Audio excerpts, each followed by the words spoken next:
Hello, everyone, and welcome to Burn the Ship, the podcast that helps entrepreneurs go all in on their business, and we introduce them to professionals that can help them to do so. Today, we have a very special guest. Michael, how are you doing today?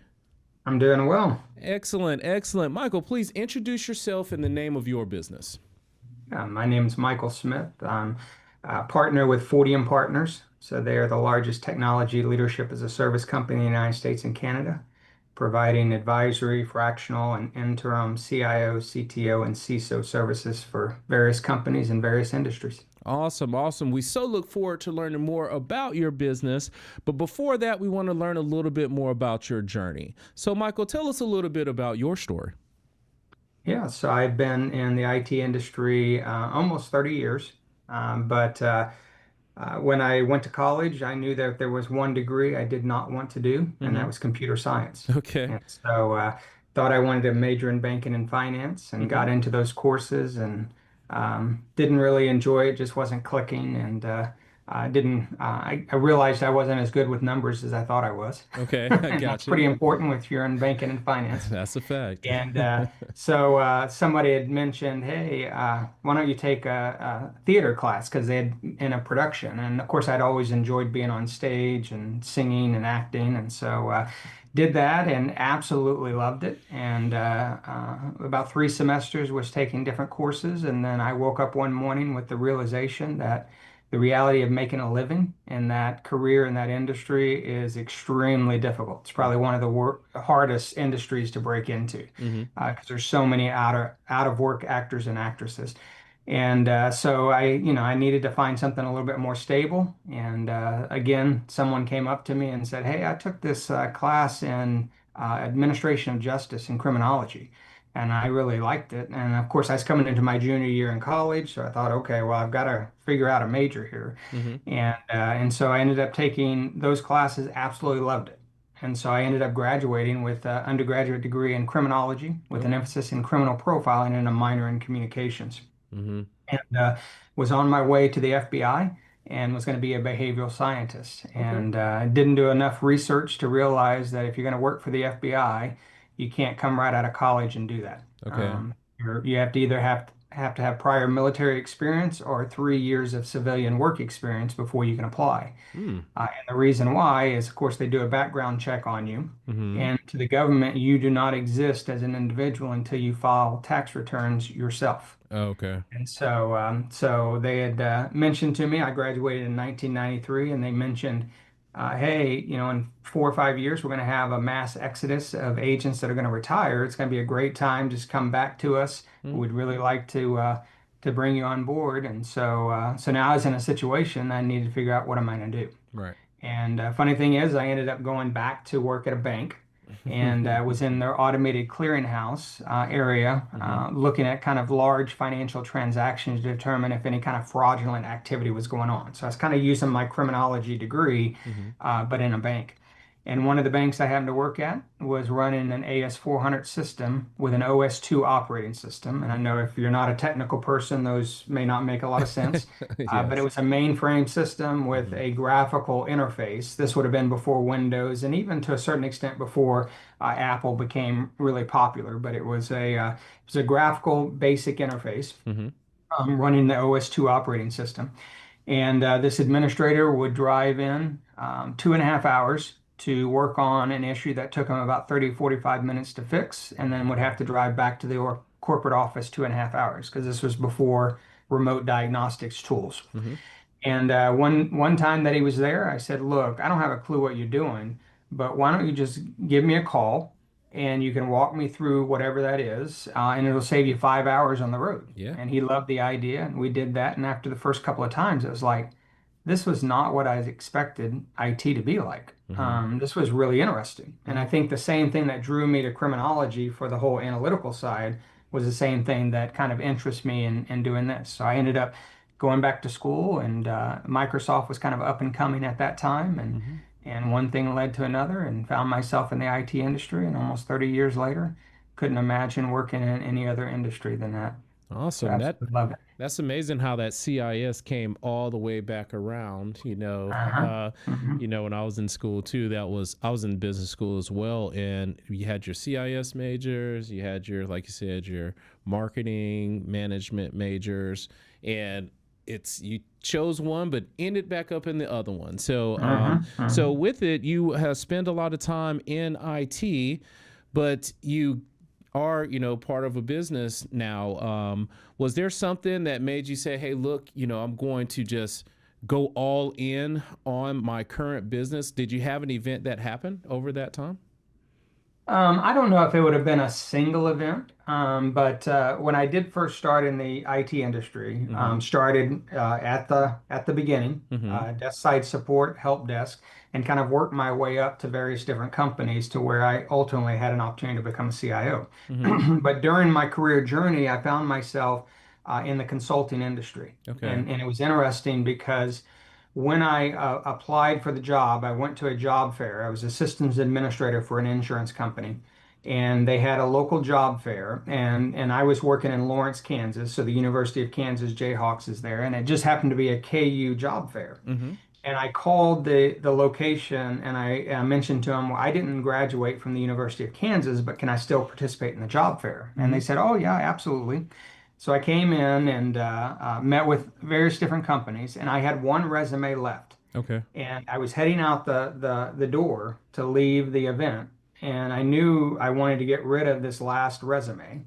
And there was this company there that was called Solutech, and they were a Okay. consulting company. And Okay. so I just dropped off my resume with them, talked to them for a little bit.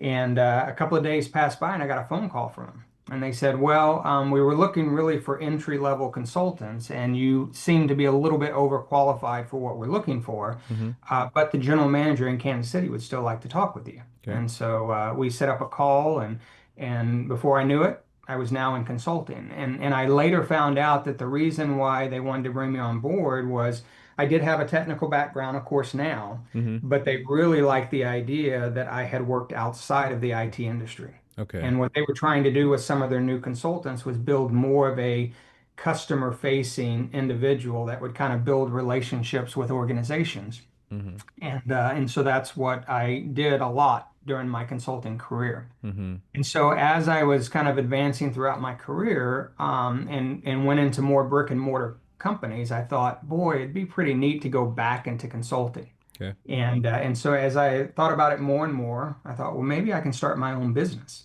And so I did. In 2022, I started P4S, which is just Partner for Success, Mm-hmm. and it's an IT strategy firm.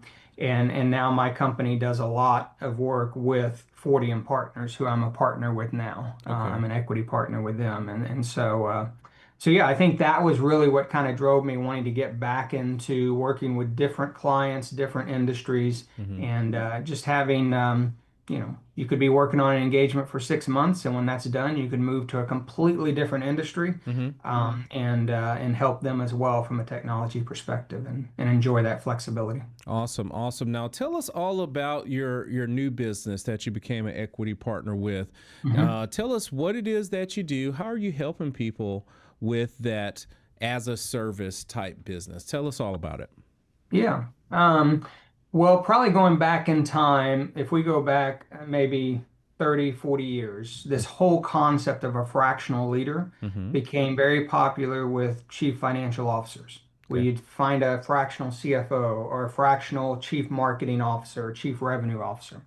But in the IT world, that is relatively new, Mm-hmm. probably within the last 10 to 15 years. Mm-hmm.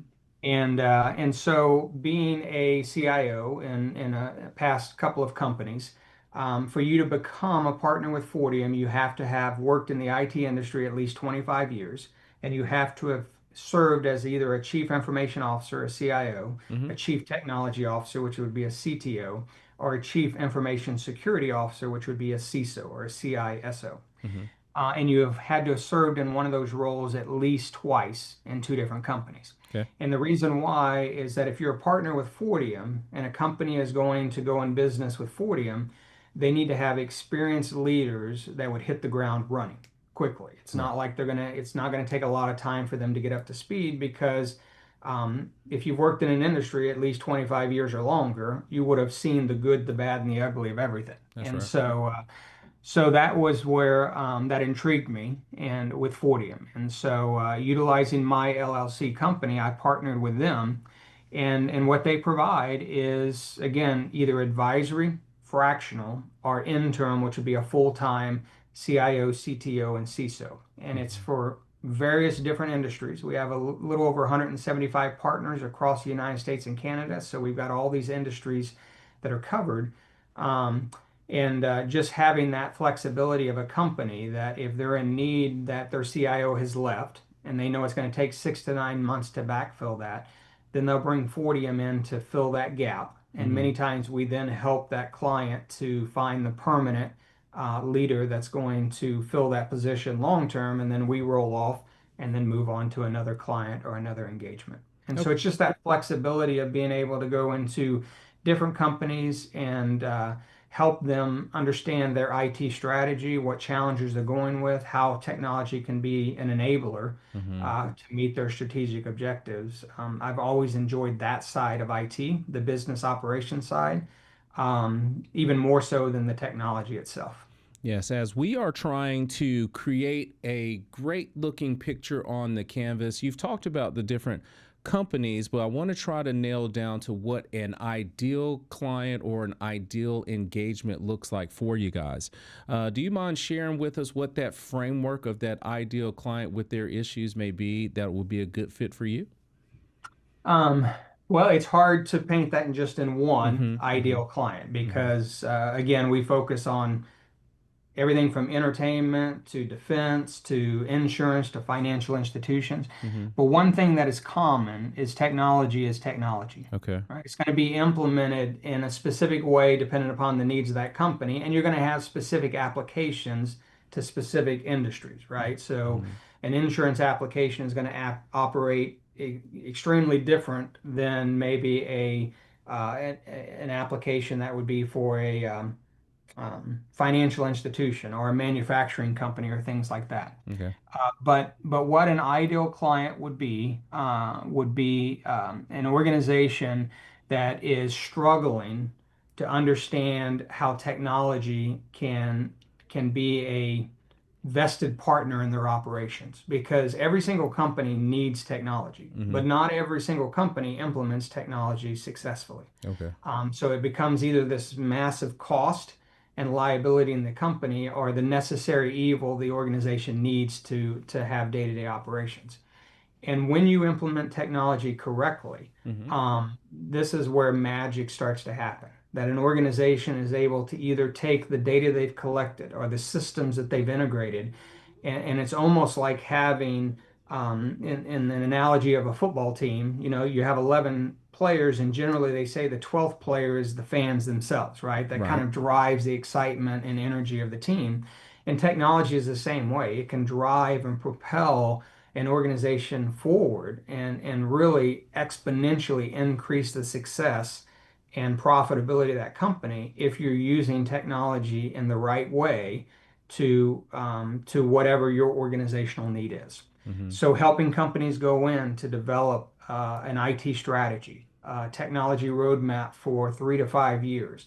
They may be struggling with implementation of a complex system that they just haven't been able to get over the hump to get that done. Mm-hmm. We would come in with our expertise and our leadership experience to be able to put that project back on the rails to get Mm-hmm. that successfully done. Mm-hmm. It could be a client that they were relatively small and they've suddenly started growing rapidly, and now they recognize we need a technology leader, but we're not really sure if we need a full-time Okay. technology leader yet. So we Mm-hmm. would come in a fractional basis. One of our fastest growing segments within the organization is in private equity, Okay. where we'll have private equity firms bring us in to manage their portfolio of companies from a technology perspective, or one or two of those companies that they're trying to position to resell, and they know they need to kind of get their house in order from a technology perspective to make it attractive to be acquired. Mm-hmm. And so it's hard to kind of narrow down to say here's our perfect client Yes. because many of our partners have worked in various different industries and have different experiences, A lot of times, clients will interview three or four partners to then determine who's going to Mm. be the best fit for their particular work. And so yeah, it's just interesting, challenging, and a lot of fun working in this industry. Yeah, I just want to talk briefly about something you mentioned when you said the strategies, their technology strategy. Do you mean like the physical computers with the networks, or do you mean you're going in and fixing CRMs? What part of that are you guys Um, doing the most of? Yeah, all of the above. Okay. So when you think Okay. about an IT strategy, Mm-hmm. the organization is ultimately going to have an organizational strategy, Okay. right? So what are their initiatives they're trying to accomplish over the next few years? Mm-hmm. Well, now you need to take those strategic objectives Mm-hmm. and map those to, well, what would be the correct skills, that you need in your organization to achieve this? So do you have the right staff in place? Do you have your IT organization structured correctly to support that? Mm-hmm. You have the right technology that is in the organization to do that. So that can be everything from is if your goal as an organization is that you're trying to position your company to be sold, well, one thing that's going to be very attractive to a company that's acquiring you is to have a small footprint related to your technology ecosystem, right? Because if they're going to be acquiring that, they don't want to take on a massive amount of debt and a massive amount of equipment. So one of your strategies may be that we want to be fully cloud enabled, meaning it's very flexible and easy for the company to be picked up here and moved over to here because of an acquisition. Okay. But in other companies, it could be that we're a 150-year-old company and we now have kind of got stuck in a rut that we really need to figure out how to innovate and make our products better so that we'll be in business for another 150 years. Well, that strategy now is all about, well, how can we focus on R&D Mm-hmm. and utilizing technology tools to be able to understand how we need to evolve our products to meet a new market segment, right? And some of that R&D could be associated with artificial intelligence and machine learning to take your historical data and kind of understand this is where the market's going. Your product needs to move in this way. And Mm-hmm. so then the ancillary tools associated with that could be your network environment that supports that, your CRM system that manages your pipeline, your ERP platform that manages your financial and supply chain. It's just all of that then encompasses what the overall IT strategy and technology roadmap is going to look like to achieve those strategic objectives. I definitely appreciate you clearing that up. I just want to make sure because a lot of times when it comes to technology, you are a unique being where you understand it. For most business owners, they have no clue about it. They know how to do whatever it is they do, HVAC or processing or manufacturing, but they do not understand the importance of the IT portion and the technological portion. So I just wanted you to explain a little bit more, and we truly do appreciate that. Now, I am confident, Michael, that over your journey and your time in business, you have acquired and nurtured a bunch of business skills or best practices that have helped you to be successful. Do you mind sharing with the audience today some of those best practices? Yeah, I mean, I think one advantage I had coming into the IT industry over my peers was, first of all, the fact that I started my career outside of IT. Okay. So I kind of understood the business operations side of a company, and then coming into the IT industry to kind of see behind the curtain of how a company operates, right, and how technology enables that company to do that. But in addition to that, I mentioned at the beginning of the podcast, I also have a minor in communications. And so the ability to communicate and collaborate Mm-hmm. with stakeholders in the organization is critical because probably one of the um, biggest challenges for most IT professionals is that if you think of a developer, you think of an engineer, I mean, brilliant individuals, I mean, highly intelligent, but their ability to interact with other people may not be as strong as it is in interacting with a system or an application. And Mm-hmm. so some people may say that, well, they're highly introverted, right? Or they just don't have a lot of people skills from that perspective, just because of that level of intelligence and what they really like to focus on. And so the human motion side may not be there as much as you would see a marketing person or a salesperson that would be very outgoing, very extroverted, exuberant type of personality and stuff like that. And so when you think of IT leaders that have moved up the ranks in the IT industry and are now becoming that CIO, who's then having conversations with the board or Mm-hmm. having conversations with the CEO, a lot of times individuals will get caught in the trap of explaining technical jargon, right, to someone that doesn't understand technology. Mm-hmm. And now, if you're communicating to a CEO, the CEO's job is to understand everything that happens in their organization, right? Right. They may not necessarily know all the details and in the weeds, but they understand what a CFO does, what a marketing person does, what a general manager does, all these different things.